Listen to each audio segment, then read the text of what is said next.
նաև ինչ որ իրականում եք տեսրել, ընդունելի չեն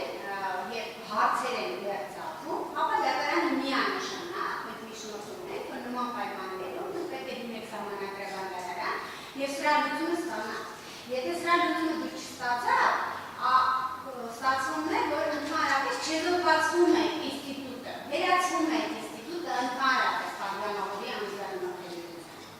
Եթե դատարանի համար ամեն ինչ պարզ է, ապա միանշանակ է, որ դատարանը եւ կմեկնաբանի այնպես ինչպես մեկնաբանեց մեղադրող եւ դատախազողինը,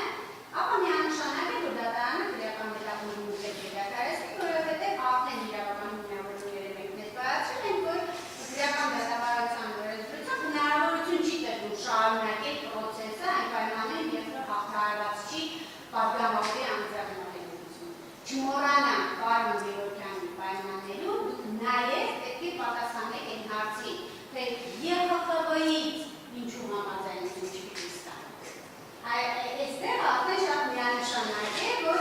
որևէ ձևակերպում չեք կարող գտնել, որտեղ կասի քրեական մետաղ ընդունել դրանք չգիտեմ ինչպես ինչ-որ տերմիններ է։ Եվ ինչպես մենք գիտենք, թե եվրոպական դատարանը իր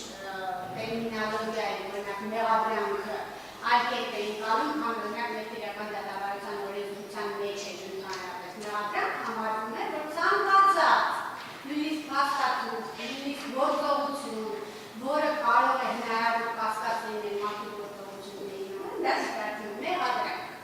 Եվ ինչու է դա այդպես արված, որովհետև տարբեր երկրներ տարբեր իրավական պարտավորումներ, չէ՞ կարող նույն ԵԽԽՎ